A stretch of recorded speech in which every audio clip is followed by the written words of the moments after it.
ഇന്ന് നോമ്പ് തുറക്കാനായിട്ട് സാധനമൊക്കെ മേടിച്ചിട്ട് ഇപ്പോൾ വന്നേ ഉള്ളൂ കേട്ടോ.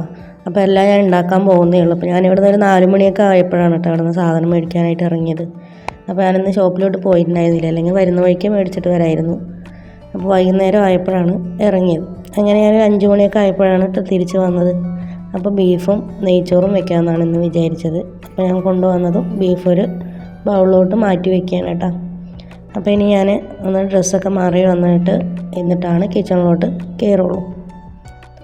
ഒരു 1 കിലോ ബീഫാണ് കേട്ടത്. അപ്പോഴത്തേനും ഞാനൊന്ന് ഡ്രസ്സൊക്കെ മാറി കുളിച്ച് ഫ്രഷായിട്ട് വന്നതാണ് കേട്ടോ. ഇനിയാണ് നമ്മുടെ കുക്കിംഗ് പരിപാടിയിലോട്ട് കിടക്കാൻ പോകുന്നത്.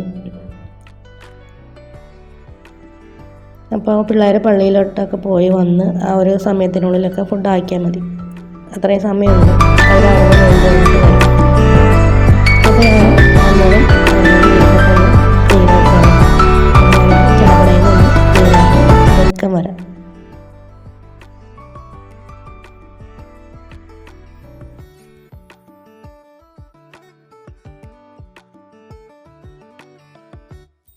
അപ്പോൾ ബീഫ് ഞാൻ കഴുകിയ ഒരു സൈഡിലോട്ട് മാറ്റി വെച്ചിട്ടാ. അപ്പോഴേക്കും അതിൻ്റെ വെള്ളമൊക്കെ ഒന്ന് വാർന്ന് കിട്ടും. പിന്നെ അതിലോട്ട് 2 തക്കാളി, 3-4 സവാള, 3-4 പച്ചമുളക് കൂടി ഞാൻ എടുത്തിട്ടുണ്ട് കേട്ടോ. ഇനിയിപ്പോൾ സവാളയൊക്കെ ഒന്ന് തൊലിച്ച് അതൊന്ന് മുറിച്ച് സെറ്റാക്കി വെക്കാം. അപ്പോൾ അതും കൂടെ മുറിച്ച് സെറ്റാക്കാം.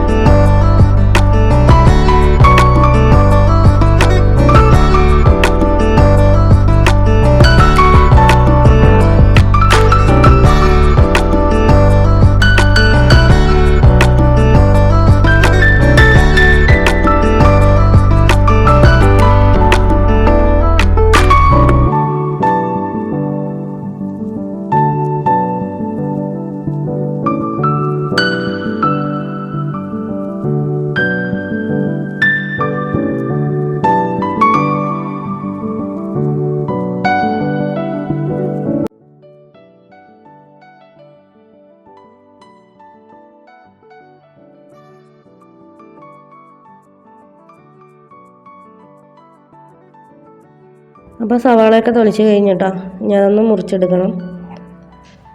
എന്നിട്ട് അപ്പം തന്നെ ഞാൻ അവിടെയുള്ള വേസ്റ്റൊക്കെ ഒന്ന് മാറ്റി ഒന്ന് ക്ലീനാക്കി എടുക്കണം കേട്ടോ. അല്ലെങ്കിൽ നമുക്ക് അടുക്കളയിൽ നിൽക്കുമ്പോൾ എന്തോ ഒരു ബുദ്ധിമുട്ട് തോന്നും. അപ്പോൾ ബാക്കിയെല്ലാം കഴുകി സെറ്റാക്കി വെച്ച്, അപ്പോൾ കുക്കിംഗ് ചെയ്യുന്നതിന് മുമ്പ് തന്നെ മസാലപ്പൊടികളും മറ്റും എല്ലാം എടുത്ത് ഫ്രണ്ടിൽ വെക്കുവാണെങ്കിൽ പിന്നെ ആ സമയത്ത് തപ്പാൻ നിൽക്കണ്ടല്ലോ. അപ്പോൾ അത് കഴിഞ്ഞ് ഞാൻ ഈ സവാളയും കൂടി ഒന്ന് മുറിച്ചെടുക്കുന്നുണ്ട് കേട്ടോ. അപ്പോൾ ഞാൻ ഇത് വെച്ചിട്ടാണ് ഇന്ന് സവാള മുറിക്കുക കേട്ടോ. കൂടുതൽ സവാള എടുക്കുന്നത് അതുകൊണ്ട് തന്നെ 4 സവാള ഉണ്ട് കേട്ടോ. ചെറിയ സവാള അപ്പോൾ അതൊന്ന്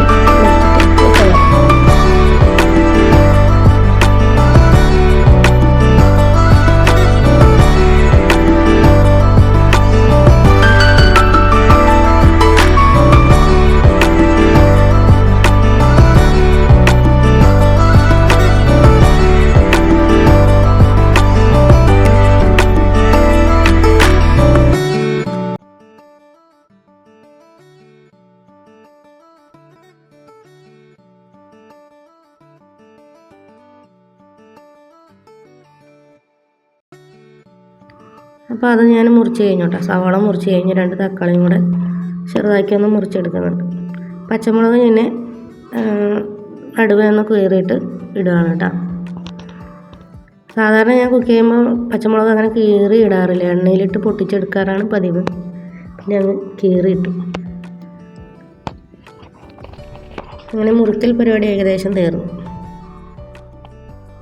അപ്പോൾ ഇനി അതിലോട്ടുള്ള മസാലകളൊക്കെ ഒന്ന് എടുത്ത് വെക്കാനുണ്ട് കേട്ടോ. ഇഞ്ചി ഗാർലിക് പേസ്റ്റ് അങ്ങനെയുള്ള സംഭവമൊക്കെ. അപ്പോൾ ഇത് വന്നിട്ട് ഇഞ്ചി ഗാർലിക് പേസ്റ്റാണ് കേട്ടോ. പിന്നെ ആ ബൗളിൽ കറിവേപ്പില, മല്ലിയില അതൊക്കെയാണ്. പിന്നെ ഇത് എന്തിനാണെന്ന് വെച്ചാൽ ഞാൻ ഫസ്റ്റ് തന്നെ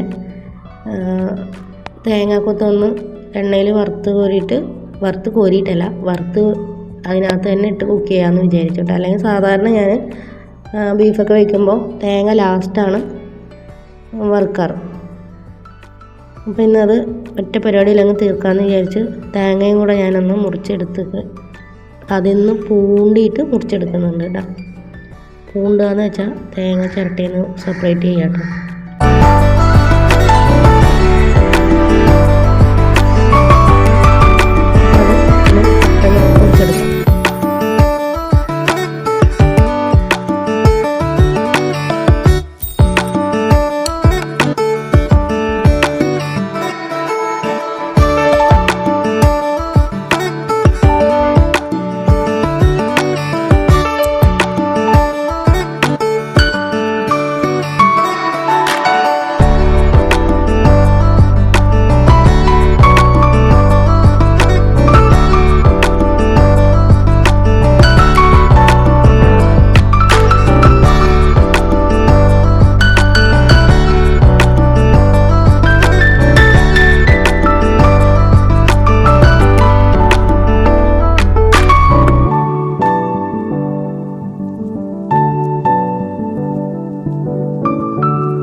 അപ്പോൾ തേങ്ങയും കൂടെ മുറിച്ച് സെറ്റാക്കിയിട്ടുണ്ട് കേട്ടോ.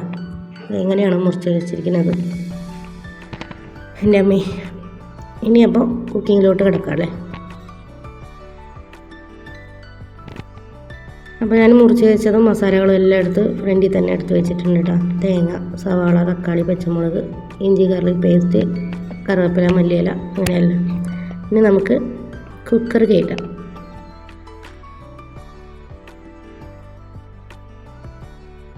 ഈ കുക്കർ നന്നായി ചൂടായി വരുമ്പോൾ അതിലോട്ട് വെളിച്ചെണ്ണ ഒഴിച്ച് കൊടുക്കുക കേട്ടോ.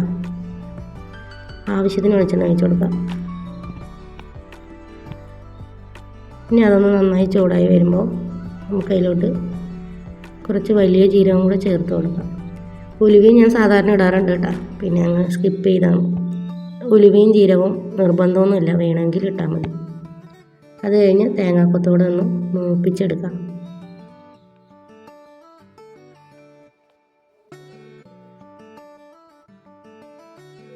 തേങ്ങ ആയതുകൊണ്ട് തന്നെ പെട്ടെന്നത് മൂത്ത് ബ്രൗൺ ഷെയ്ഡിലോട്ട് ആയി വരും കേട്ടോ. ഇനി അതിനപ്പം ഒരു 4-5 പച്ചമുളകും കൂടെ ചേർത്ത് കൊടുക്കുക. അതിനൊപ്പം തന്നെ ഇട്ട് പൊട്ടിക്കുക.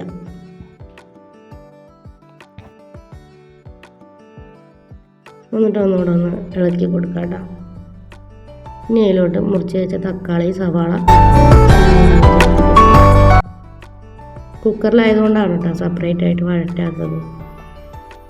ആവശ്യത്തിന് ഉപ്പും കൂടി ഇട്ട് നന്നായി വഴറ്റിയെടുക്കാം. അപ്പോൾ ഇനി അതൊന്ന് വഴണ്ടി വരുമ്പോൾ അതിലോട്ട് കറിവേപ്പിലയും മല്ലിയിലയും കൂടി ചേർത്ത് കൊടുക്കാം കേട്ടോ. എന്നിട്ട് ഒന്നുകൂടെ വഴറ്റിയെടുക്കാം. പിന്നെ ഇഞ്ചിയും ഗാർലിക് പേസ്റ്റ് കൂടെ ഞാൻ ഒന്നിച്ച് ചേർക്കുന്നുണ്ട്.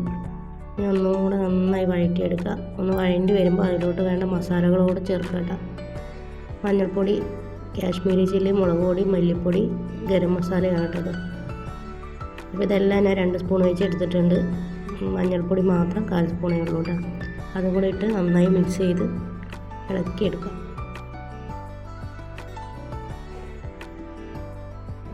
ഇനി അതിന് പച്ചമണം പോകുന്നവരെ നന്നായി ഒന്ന് ഇളക്കി കൊടുക്കുക കേട്ടോ. അപ്പോൾ ഗ്യാസ് ഞാൻ കുറച്ചാണ് വെച്ചിരിക്കുന്നത്. മസാല ഇട്ട് പെട്ടെന്ന് കരിയാനുള്ള ചാൻസ് ഉണ്ട്. അപ്പോൾ അതിൻ്റെ പച്ചമണമൊക്കെ പോകുന്നതിൻ്റെ ഇടയ്ക്ക് ഞാൻ ഒരു 2-3 കഷ്ണം ബട്ടർ കൂടെ ചേർക്കുന്നുണ്ട് കേട്ടോ. ഇത് നിർബന്ധമില്ല, ഞാൻ പിന്നെ അങ്ങ് ഇട്ടേന്നേ ഉള്ളൂ. ഞാനൊന്ന് മെൽട്ടാവുന്നവരെ ഒന്നുകൂടെ ഒന്ന് ഇളക്കി കൊടുക്കാം. ബട്ടർ കയ്യിലുണ്ടെങ്കിൽ ചിക്കൻ കറി വയ്ക്കുമ്പോഴും എല്ലാം ഞാൻ അതിനകത്ത് ഇടും കേട്ടോ. ഞാനൊന്ന് വഴറ്റിയെടുത്ത പിന്നെ നമ്മൾ കഴുകി വെച്ച ബീഫ് അതിലോട്ട് ചേർത്ത് കൊടുക്കുക. അപ്പോൾ മസാലകളെല്ലാം അതിൽ പിടിക്കുന്ന വിധത്തിൽ നന്നായി ഒന്ന് ഇളക്കി കൊടുക്കുക.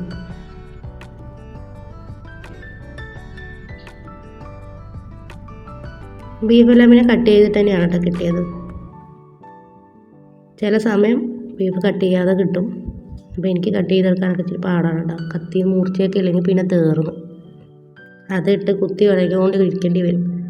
അപ്പോൾ ഇത് മുറിച്ച് ചെയ്തുകൊണ്ട് എളുപ്പമായി. ഇനി അതിൽ ആവശ്യത്തിന് വെള്ളവും കൂടെ ഒഴിക്കുക കേട്ടോ. ഞാനൊരു 1/2 കപ്പ് വെള്ളവും കൂടെ ചേർത്തിട്ടുണ്ട്.